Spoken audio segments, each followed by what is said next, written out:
The first film up on our show is going to be a title that me and Roger got really excited about doing, and it kind of fit a good groove for us insofar as it was a movie we saw back in the day that we really liked. Yeah, and we had really a lot of admiration for it. It's a really well-known title that people know about, but we haven't seen it in a long time, and I haven't really heard people mention it a lot in a long time, even though it's still stuck in your brain pan there. And that is John McTiernan's The Hunt for Red October, starring Sean Connery and Alec Baldwin and a whole passel of really cool actors. Now, this was a big movie for me and Roger, particularly when it came out. I would actually say that when it came to the 80s, late 80s, early 90s, where I wanted to see somebody prove something was John McTiernan's follow-up film to Die Hard. And my whole thing was keeping the temperature on action directors of a given decade. So it's like, so Walter Hill and James Cameron have competition now? Yeah. Oh my God, there's a new guy on the block. Roll over Beethoven, tell Spielberg the news. No, he was AFI, I believe. So we were very, very excited to see, okay, well, can this guy follow this up? And the storyline seemed really good. It was a very popular book, and it's one of those books that I didn't want to read, but the story sounded good, so I'm waiting for the movie version of it. And we go see it at the Cinerama Dome. I was blown away by the technique of the film. Not entirely the film, but the technique of it just absolutely blew me away.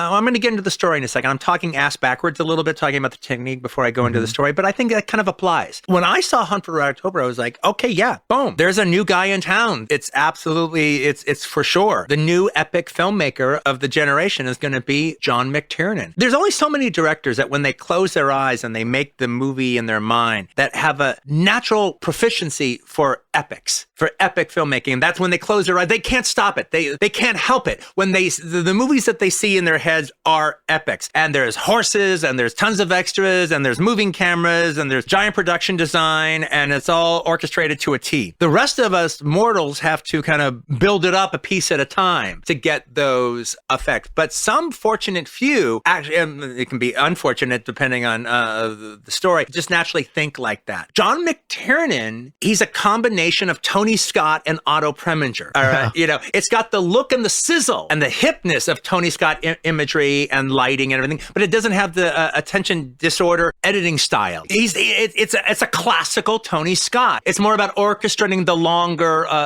dolly move, the crane move. You know, it's about. I'm sure his cut, all those shots run a lot longer because I'm sure he wants them longer, but he cuts them down. You know, as it goes on. But as opposed to Tony Scott, where it's like cut. That's the rhythm. What's good about it is it has the perfect kind of pitch that can fill itself on the inside slipcover of a novel. You know, so you go, okay, what's this about? And you read it and like, oh wow, that sounds good. Yeah, I'd like to see that. All right, I'd like to read that. Well, this does that, and I always knew that was that. Hey, that sounds like a neat idea. The story is the story, and the story is very good, and they do a really good job with it for a long period of time. And we'll get into whatever we think the deficits of it are, or some of the whys and the wherefores of the story. But you cannot talk about Hunt for Red October without talking about the technique. I'd been away from the movie for a very, very, very, very long time. I hadn't seen it in maybe 20 years, or longer than that, I'm sure. And it's just the kind of thing that's right up me and Roger's alley. So it was really fun to sit down and watch it. And the entire first act, which is pretty much like 25 minutes, 30 minutes, almost 40 minutes, it was beyond great. It was like one of the best movies I've ever seen in my life. Am I exaggerating? No, and the Basil Pasadorias, boom, the stuff, and the wind. Yeah, absolutely. They kind of attack it in the Ed Small, George Bruce kind of way. It's not just about adapting this brilliant version of this novel. It's about taking this novel and turning it into a crackerjack movie. And they do a fantastic job, especially of setting up the story and telling up the story. It's a tricky story because part of the thing about the story is it's got an irresistible setup about, like, is he defecting? Is he not defecting? Even though we all know he's defecting. Yeah, Alec Baldwin is the one guy out who gets it, you know. But when we see some of the scenes with the Russians on the sub, we know no, that is their plan. But here's the interesting part that they have to withhold. This is one of the things that they do a really good job of, and it holds up throughout most of the movie. Part of the thing is, well, how the fuck are they going to get out? Well, in The Hunt for Red October, it's the same thing. Well, what is his plan? They can't pull it off if the crew is on the ship, and obviously everybody in the crew isn't involved, but Ramius has to have a plan. What is the plan? And they're able to hold off telling us what the plan is for a long enough time, but it's also really intriguing. You want to know, well, what's going on? And then you've got the Alec Baldwin character and the Sean Connery character on two opposite ends, getting closer and closer and closer together. It can put 30 nuclear warheads off of the coast of Miami Beach, and you would never know if they were there. No, yeah, especially like, one day you have to learn Russian and everything. All right, but the thing about it though is also, it's okay. Whenever you do a World War II movie, like, are we going to do the British Nazis? All right, where they all talk with a vague British accent like Christopher Plummer, or are they going to have a German accent? We are killing the girl tonight, old man. Old man. Would you like a cigarette? Would you like a cigarette, old man? Did you hear me, old man? Killing's the good. Or are they going to speak just German? So it's always a decision which way is it going to go. That's interesting you say that, because I hadn't thought about that before, but it's actually kind of interesting because normally claustrophobia is what you would be going for in a submarine movie. Right. This is definitely close enough, but you don't have the oppression of claustrophobia because it's just so fluid and it moves so much, and it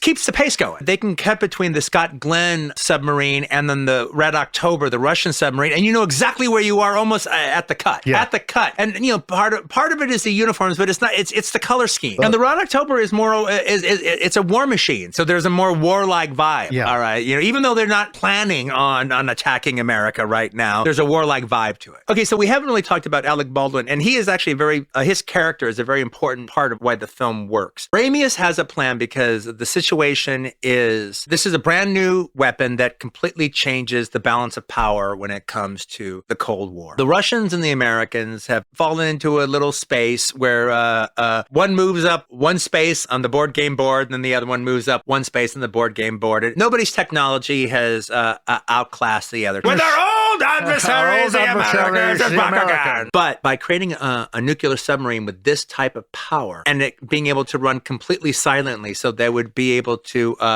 get past all of their sonar, well, that just changes the game. Yeah, exactly. So Ramius is, even though they make it a point, he's not Russian, he's Lithuanian. He is not a traitor to his army. He's such a good soldier, and he's trained all their submarine captains. He's just knowledgeable enough to know, no, the only reason this submarine is built is to start a war. This is a first strike weapon. This is meant for World War III. And he decides that the only course of action is either it gets sunk, so it's destroyed, or he gives it to the Americans. One side in the Doomsday game doesn't have they lose their advantage. Yeah. Now it's not a weapon for World War III anymore. It's just the next weapon on the list. But it's a delicate game. He's got to play. How does he make contact with them? How does he let them know his true intentions? You can't have an entire crew that would agree with this. And then eventually we learn, okay, no, it's his officers group. Yeah, exactly. And there's a reason for that, but then there turns out to be a reason.